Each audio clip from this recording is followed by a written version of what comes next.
the great thing is that to encourage you to use these accounts, a lot of employers will often give you money, right? So not only is it tax-free money, sometimes it's actually free money that you might be getting from your employer.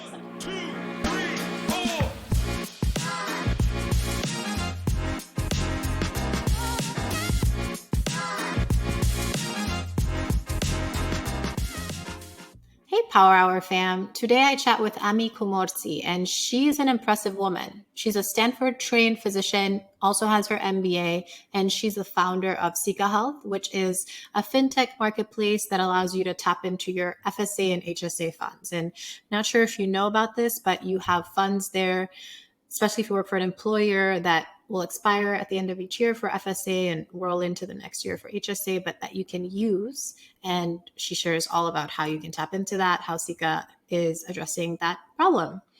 Ami also tells me about what it was like immigrating to the US from Ghana for her and her family, what her experience being a physician founder is like, and she shares advice for how to build a team, how to grow your product, fundraise, and what routines have been really helpful for her. So enjoy Ami, guys. It's a good one.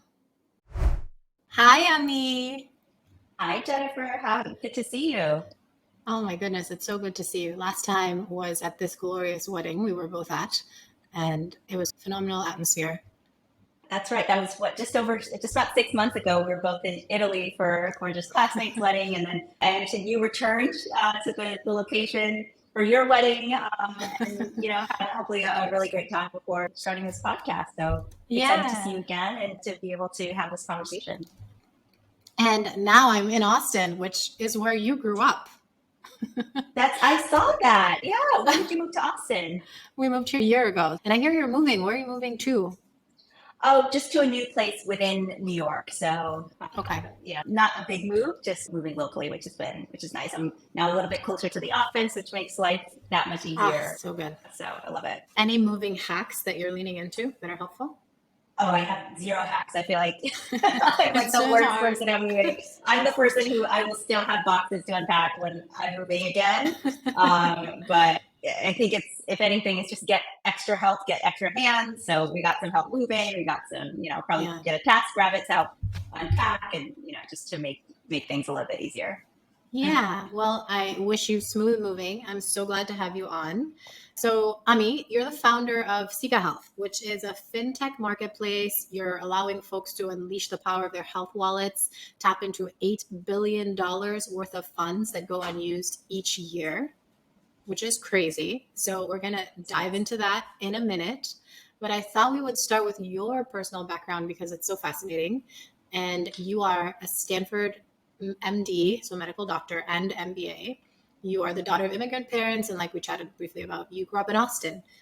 What was it like for you and your family settling into Austin? Yeah, absolutely. So thank you so much for that introduction. Absolutely. So I'm a physician turned founder of Sika Health. We are a seed stage company. And as you were saying, we're on a mission to reinvent the way that we all pay for our health needs. And we do this by offering financial technology to merchants that allows you to spend your health plan as a form of payment, starting with your FSA and HSA funds. And we're doing this really because we envision a future where everyone can save money on their health needs by leveraging tools that they already have. And I'd love to tell you more about that. I think we'll get into the company, but maybe I can back up and tell you a little bit more about my background leading up to Austin, if that's okay. Yes, please. Yeah. So I am actually an immigrant myself. So I'm a former fellow West African. I was born in Ghana. Yeah. So I was born in Ghana, and I was raised in a small town called Obuasi. It's actually the epicenter of the gold mining operations in Ghana. Ghana is actually called the Gold Coast. And I mentioned that because that's where my mom actually worked when I was growing up. She worked as a secretary, and we lived very comfortably by Ghanaian standards. We had a TV, which was like a big deal at the time.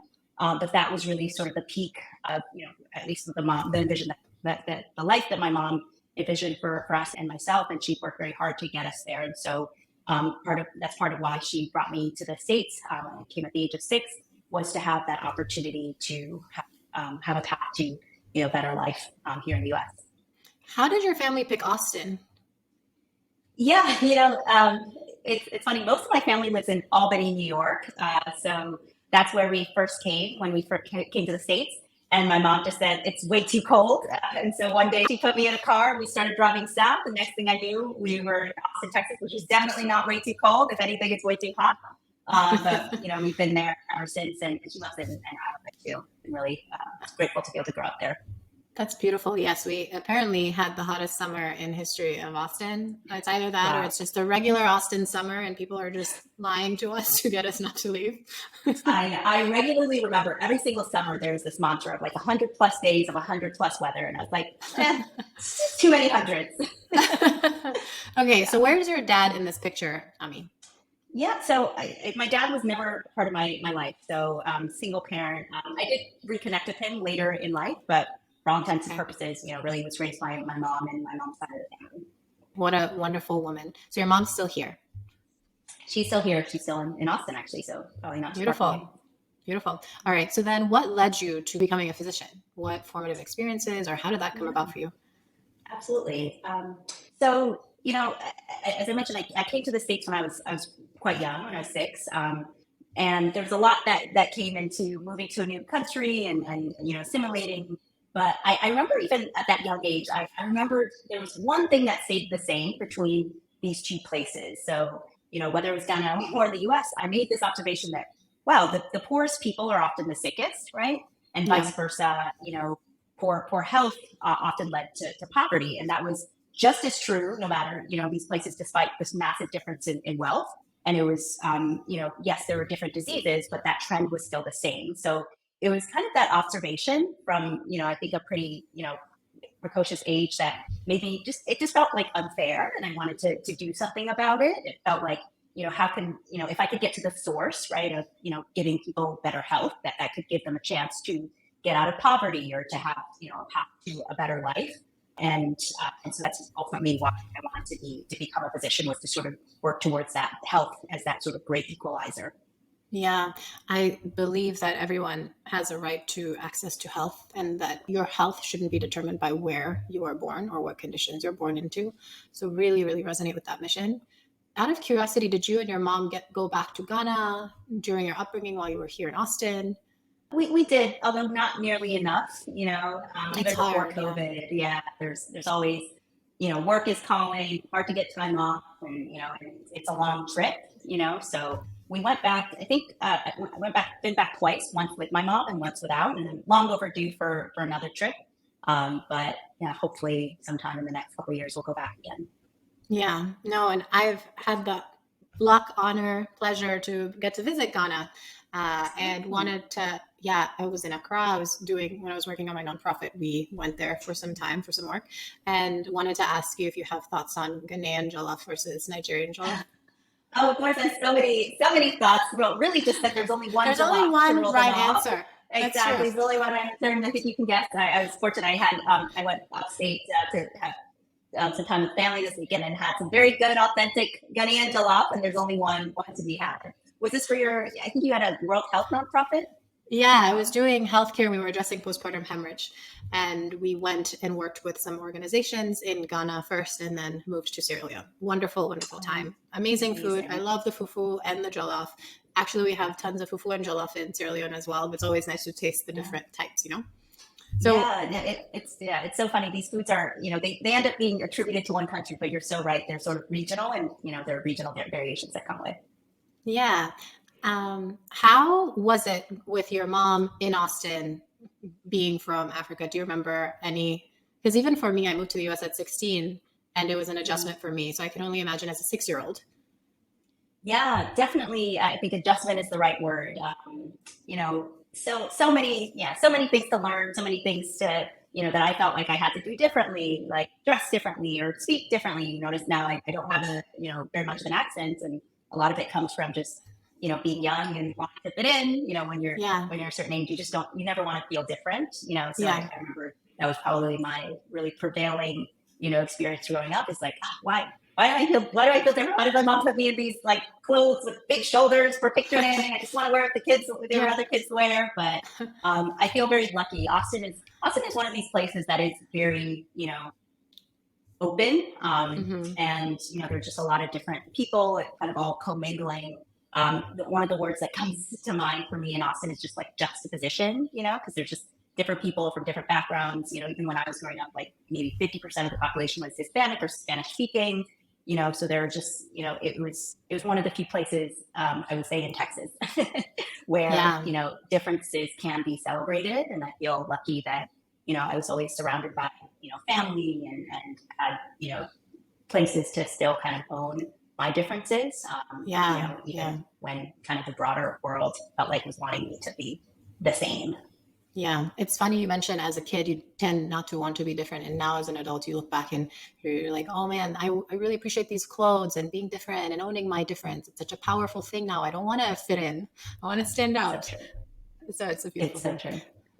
All right, let's talk about your med school experience. I was pre-med, Ami, and so I know that Stanford med school is no joke. Any med school is no joke. What was your experience like? And what would you tell to folks that are applying to med school? Yeah, so I would say this. So I feel very, very fortunate, to have gone to Stanford. It's just an incredible place in general, and medical school in particular. And that it was just this big kind of playground in a way. Like, of course, there was the curriculum, and you had to do well on the test, but there was just so much room to explore interests. And I just feel really lucky that I went. I had an education that preserved that, and that's something that, even going into medical school was really important for me, as a pre-med. And even during medical school, I felt anyway, this pressure to like check boxes. You have to get the grades, you have to do all the tests, and then you have to volunteer, you have to shadow, then you have to do research. And there's just so many boxes to check, and you can just wind yourself up checking boxes all day. But, I think one of the breakthroughs for me was realizing that there's a why behind every box you check, and it's so important to be connected to the why. So for me, doing research wasn't just to check the box. I had to learn, why I wanted to do research. I like to solve problems. I like to contribute knowledge into the world. I like to discover things, right? And when I was able to connect with the why, not only did it make me more successful, it made me actually enjoy, the things that I was doing, and it made it easy to be successful because I was connected to why I was doing certain things. And, I think the other thing that, I think is relevant to my story is that sometimes exploring the why leads you to different answers, I had lots of people, a lot of friends who, like you were pre-med at a certain point, and then, started doing these things and realized, like, actually, I don't really like taking care of sick people, or I don't really like doing research, or I don't really like, and that's okay too, because sometimes listening to the why will set you on a different path that ultimately is better for you. And that certainly kind of happened in my journey as well. So I think my advice to people pre-med, post-med school is to try to get out of the mindset of checking boxes and try to focus on why am I doing this thing? Why do I feel like this is an important box for me to check? What do I get out of this experience? And is it something I actually enjoy, or am I only doing it because I feel like it's required, right? That's such great advice, Ami. The thing that comes to mind for me is exploring the why, and focusing on the why allows you to be more fulfilled. And that is so, so important for us. Okay. So why the dual MBA? Yeah. Like the MD isn't enough work for our overachiever over here.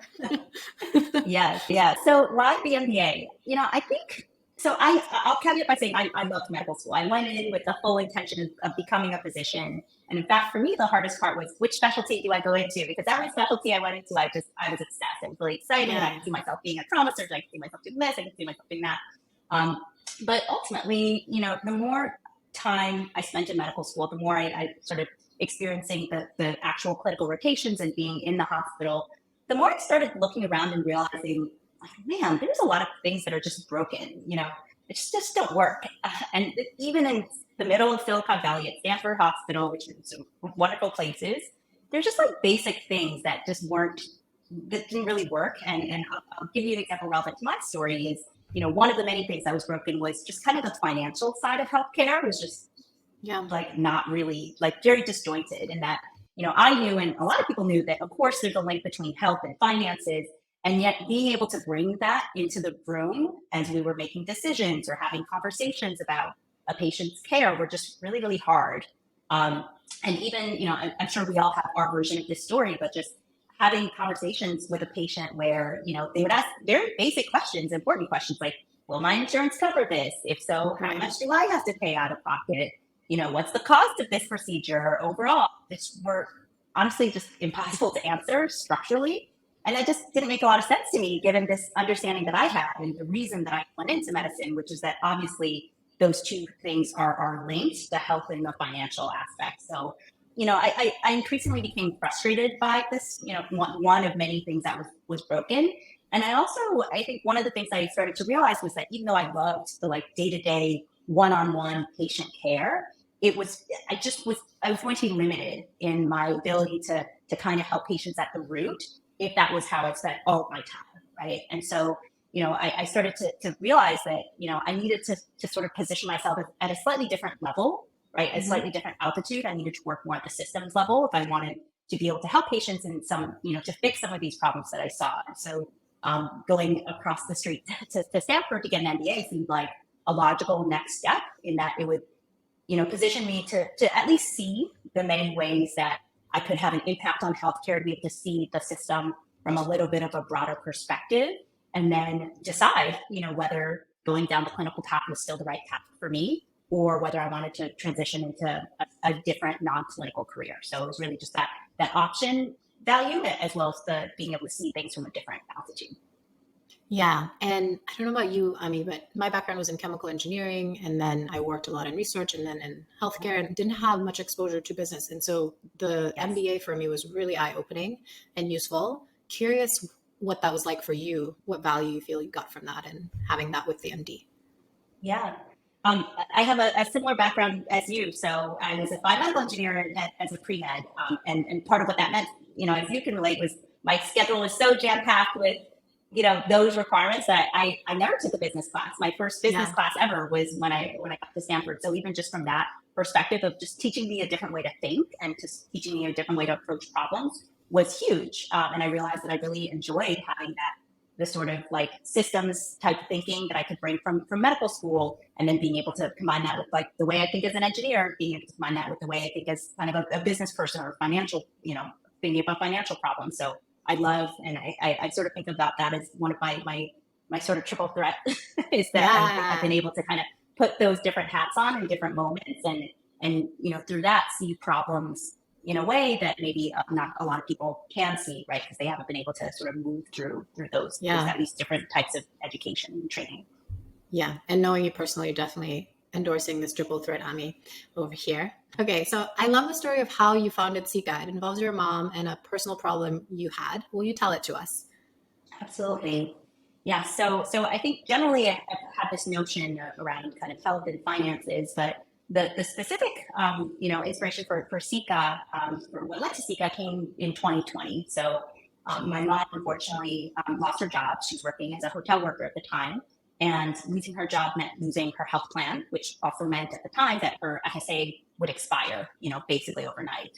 And I don't know if you or your audience is familiar with an FSA, but it's a part of your health plan that allows you to spend tax-free money on basic health needs. The problem is that it's a use it or lose it account, and you can only spend it on certain things, and no one tells you what those things are. So it's just one of these sort of very broken parts of your health plan. And so I'm helping her to sort of and just for the general audience, it's use it or lose it in this year. That's correct. It's use it or lose it in the year. But if you lose your job, it's lose it or lose it by the end of the month. There's even more urgency, right, for people who are, unfortunately in a tough financial situation.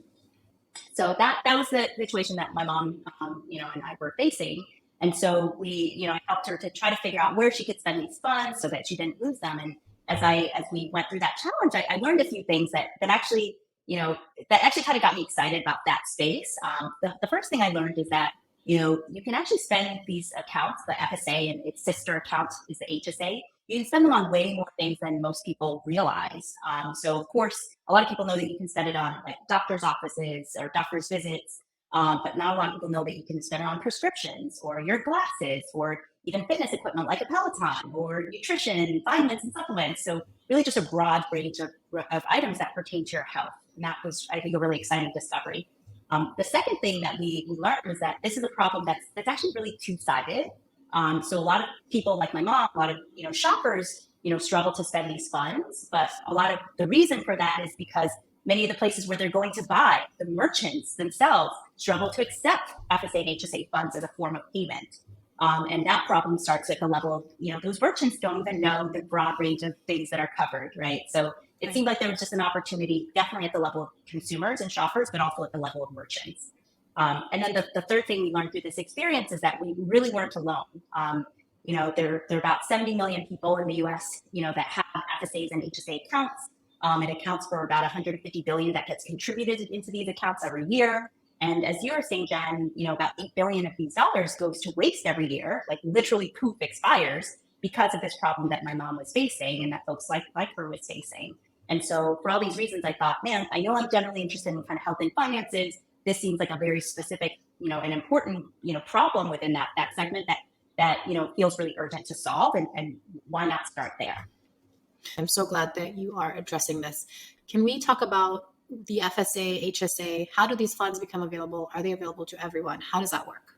Yeah, great question. So the FSA and HSA, they're sort of sister accounts, and I'll say what they stand for. The FSA stands for Flexible Spending Account. The HSA stands for Health Savings Account.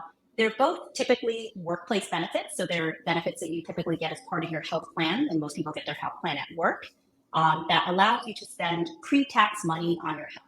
So every year, your employer will ask you, in the same way that they'll ask you what kind of health plan do you want. They'll ask you, do you want an FSA or do you want an HSA? And if you say yes, they'll take money out of your, just fund these accounts. That is money that you haven't been taxed on. So you never get taxed on the money, and you get to put them into these accounts and then spend it on your health. The great thing is that to encourage you to use these accounts, a lot of employers will often give you money, right? So not only is it tax-free money, sometimes it's actually free money that you might be getting from your employer. Sometimes your health insurer does the same thing. So, I think on average, people get a few, $300 to $400 from some of these sources to get them, to incentivize them to spend on their health. And they work slightly differently. FSAs expire at the end of the year. HSAs roll over. You can actually invest them, and those investments are tax-free as well. But the bottom line is that there are these tools that you have that allow you to save money and use that towards your health. Yeah, and we like free money or tax-free money. So exactly. Great for this to be on our radar. So then how does Sika work? So the way we work is that we enable merchants to accept FSA and HSA funds directly as a form of payment. And the reason we're doing this is, again, that, if we want people to feel encouraged to sign up and utilize these accounts, we have to make them easy to use. No one wants to take money out of their paycheck without knowing if they're going to be able to get it out, right? Yeah. And so I just had this vision of, like, what if there was a payment method that shows up at checkout every time you're going to shop, that informs you and gives you the option to easily spend this money that you have sitting and waiting to be spent. We're actually focused on online merchants to start, because we realize that there's actually no solution out there right now for that market segment. And so our product is actually going to be the first third-party payment solution for e-commerce that is fully, makes it easy for you to spend these funds in a way that's regulatorily and IRS compliant. A short detour, because these are tax-free funds, they're regulated by the IRS, and that's part of why they're so hard to use. So anyway, the product works very similar to PayPal or Buy Now, Pay Later product, if you've ever used that, where you're shopping and then you get to checkout and you'll see a button that says, hey, yes, you can use your FSA or HSA here. And then you click on that button and you buy. And then behind the scenes, we're doing a bunch of work partnering with the merchant to handle all the compliance. So we help actually the merchants get certified so that they can accept those funds. We help their products get approved as FSA and HSA eligible, because there's the full approval process. And then we actually securely log the purchases and, help the merchant defend in case of any IRS audit, because they're very concerned that, these dollars are used appropriately. And then some items, actually require a little extra work, to basically a doctor's note to showcase that you're using that product towards a specific health need, right? So let's say you're buying an Apple Watch. You could buy an Apple Watch just because you like the way it looks, or you could buy an Apple Watch because you like some of the medical features. And so we actually provide that sort of medical stamp of approval if you're buying it for the medical features. And so overall, there's a lot of benefits on both sides for merchants. We help them grow their revenue by offering their customers a new way to pay, right? And then for those customers, for those shoppers, we allow you to save money that you already, and by spending money that you've already paid, that also happens to be tax-free and maybe also free. What are the merchants that you partner with that we can use some of our FSA and HSA funds with? Yeah. So we actually partner with any merchant that sells eligible health items, and there's a real variety there. So we partner with some merchants that actually sell feminine care products to young women. some merchants that sell hearing aid or incontinence care to older adults. So really a broad range, right? Because everyone has health needs and everyone deserves to save on those various health expenses. And so the way our product works now is that we're actually building out an API version of the product that any merchant can work with and can install into their platform. And then through that, make the service available to you as a consumer. Got it. So if I had unused funds in my wallet, what would I do? Would I go to Sika's website to search out like merchants that I can buy from, or is there a different route for me to take? Yeah, so we'll probably be launching or publicly announcing some of the merchants that we're working with early in the next year, and then we would actually showcase on the website, and you'd be able to go through that directly. But really, the hope is to just move as quickly as possible, and have these, have our payment products show up at checkout, just out in the wild, so that you can start to see it, in all the normal places that you would shop. Beautiful. Can we talk about Sika operations for a bit? Sure. I'm very fortunate. We have built an incredible team. We're 8 now. We work in person in New York. So we have kind of a hybrid working model. And the great advantage of our team is that we have this, unique mix of experience, both on the health side, right? From largely from my background, as well as on the kind of payments and fintech side. So I brought on head of engineering, and actually a lot of our engineering team is coming from Etsy, if you know them. Yes. They're a large global commerce company.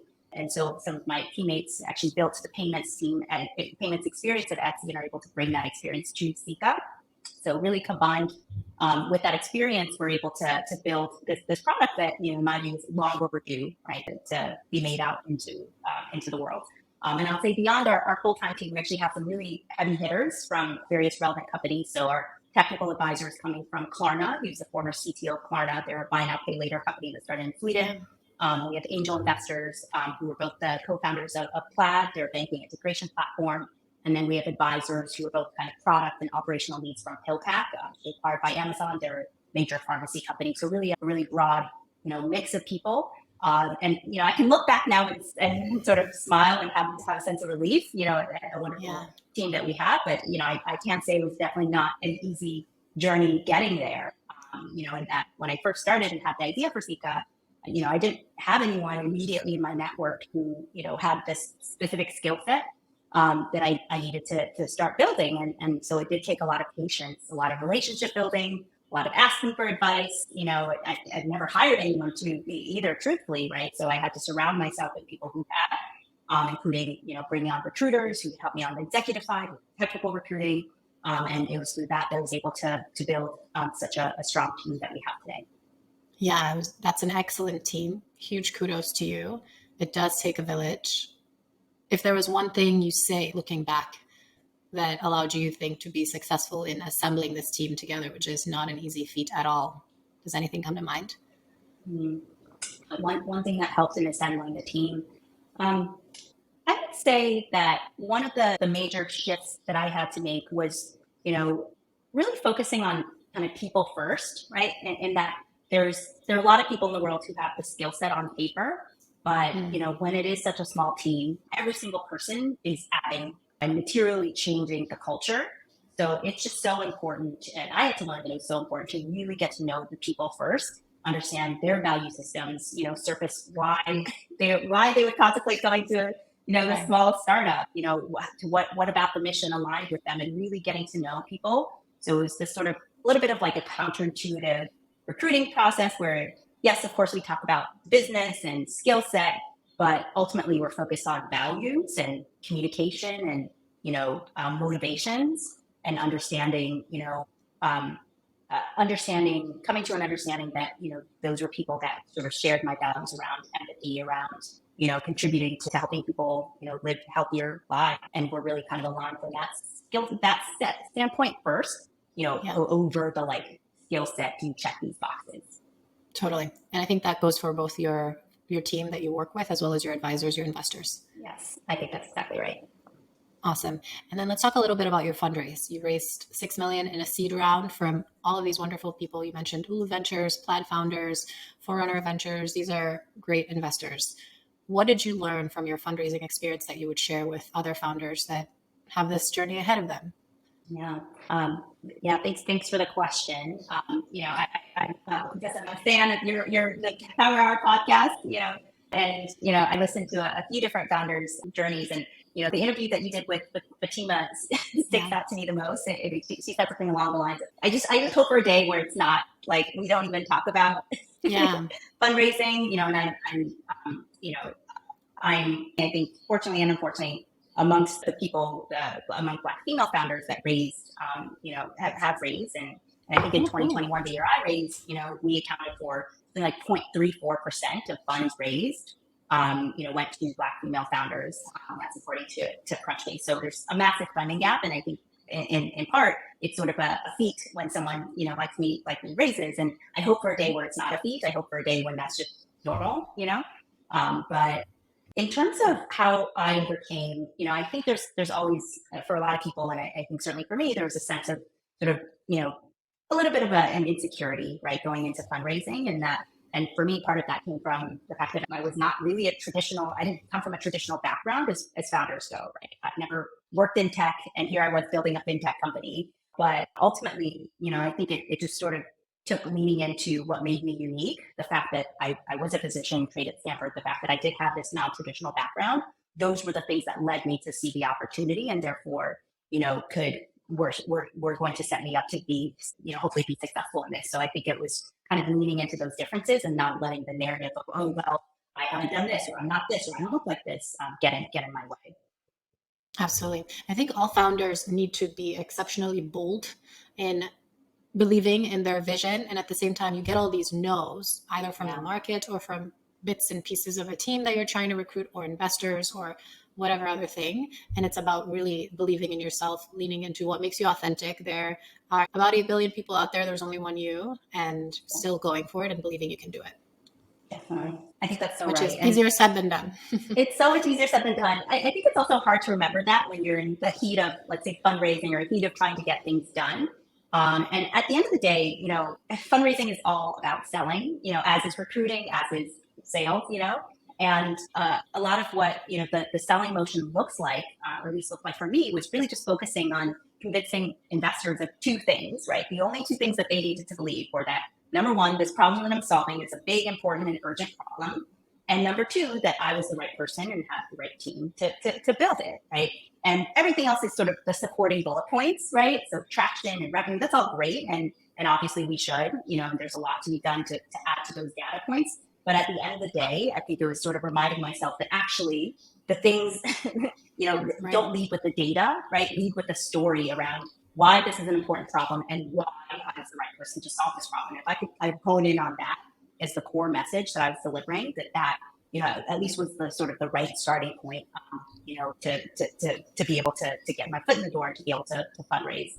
I think you'd also ask me about advice to founders. I think one other piece of advice I would give people is that, people don't talk about this as much as I think they should, but fundraising it's all about preparation. Like, that's all it is. And we all know how to prepare. In fact, and I knew that I'd done a lot of preparation, and that's what's made me successful in the past. So if I could bring that preparation into this fundraising as just another task that I had to learn, that I had to prepare for, whether it was making the list, of investors that I wanted to pitch to, making the list of who would introduce me to those investors. So there's a whole amount of preparation that goes into that. Obviously, doing the revs on the pitch deck, right? And making that pitch deck around that story of, like, why is this important? Why am I the right person, right? So doing the revs to get that story across very quickly and clearly. And then, getting in front of the mirror, getting in front of people, getting in front of, whoever it is, right, to sort of pitch and prepare for the questions and the yeah buts and the objections that you're likely to get, and just doing that cycle over and over again. And it's really just a matter of coming prepared and being willing to hear the no's and yet keep going through the no's to get to the other side. Yeah. And for folks who maybe don't have access to investors, or someone in their network who knows investors, the other points that you mentioned about being really prepared, why this problem is so important, and sharing that either with a cold email or with people who you don't know that might know investors goes a long way as well. I think that's so right. I would say, when I started, I didn't have a Rolodex of investors that I was going to call. I started really close to home. I started by calling up my old bosses, calling up coworkers, right. a lot of my friends from business school, right. who were interested in angel investing. So it was really starting close to home, starting with small asks, hey, $1,000 check here, there, $5,000 there. And it was through that motion that I got practice, right, towards that preparation. But then, eventually I did start hearing yeses. And even these small yeses with small checks matter a lot, right? Because they're able to add proof, right? It adds validation that, because no one wants to be the first check in, right? So if you can amass multiple smaller checks, that can bring up some confidence that can kind of just lower the barrier a little bit as you start increasing your asks and to other investors. So I think just to validate the point that you made, that starting close to home is a great place to start. It doesn't always have to be, hey, I have to call up this, big name investor. It can be, a coworker or an old boss. In so many ways, those folks know you the best and can vouch for you the best too. Exactly. Ami, being a first-time founder is an adventure. What routines have been helpful to you? Yeah. So being a first-time founder, really doing anything for the first time. Where do I start? Where do you start? What is it new? I think the thing is just, preparing for the learning curve to be just vertical, which is the most challenging part, but it's also kind of the best part. There's not a lot of things, and you're a founder too in this, building up a podcast for the first time, and it's just such a joy, and such a privilege and an honor to be able to start something from scratch and learn as we go, and to be able to just wake up every day knowing, like, I just did something today that I didn't know how to do last week, and now I'm, relative to where I was last week, I'm an expert. It's just so thrilling, so invigorating. And a lot of it comes from the preparation from the reps. But one of the best pieces of advice that I've gotten so far is just that as much as we invest in the reps, we have to invest in the rest, right? And so recognizing that it's right. So recognizing that it's so important to take some time regularly, every week, every day, to just do the things that fill us up.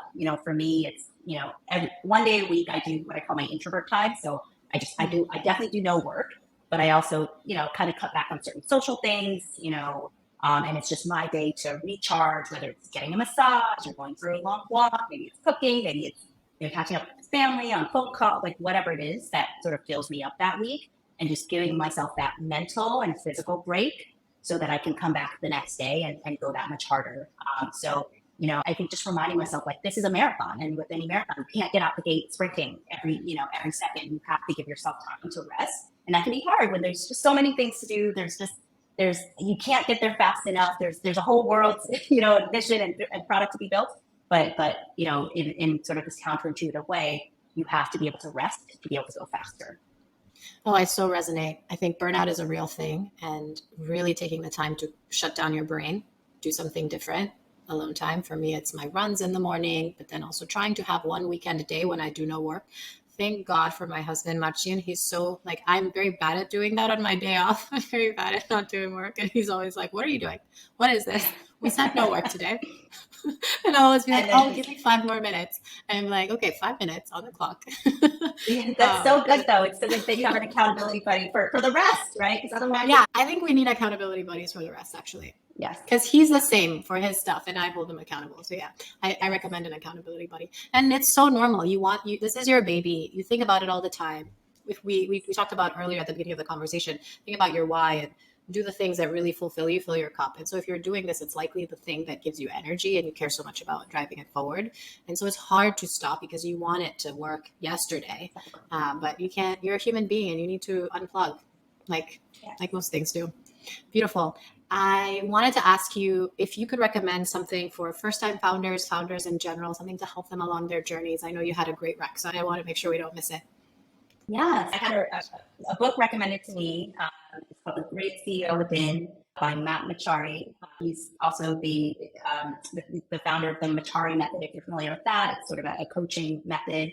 But he has we'll link. I shared with you the link to the book, which is a short read, but it's an incredible one. And it's sort of going back to the theme of preparation. It just reminds you that founding, CEOing is just a sum of a bunch of, tasks, and it's a sum of mindset, right? And you can prepare, you can learn these things. And it's finding resources like this book that for me has helped me kind of build that muscle and be able to build towards, doing what I'm doing today. So just want to share with other folks that there are resources out there that can help you to build your mission, build your companies. That's a great book. I have it on my Kindle. Thanks for sharing that. And what are you excited about today? What are you looking forward to and excited about? Yeah, it's today / over the next couple of weeks. We're getting to the end of the year. So honestly, the thing I'm most excited about is taking a little bit of time and reflecting on, the journey, that I've lived and that my team has lived over this year, sending little notes to some of the folks that have helped me along this journey, and just, leaning into this time to reflect and recharge, so that we can just celebrate this moment. We'll never be in this moment again. And start the new year with that sense of like progress and growth, and just, even more excitement for what's to come. Beautifully said. This was lovely to have you on, Emmy. Thank you for the time. Thank you so much, Jen. It's so good to see you. Thank you for listening. Don't forget to subscribe. And if you like what you hear, leave a review and share.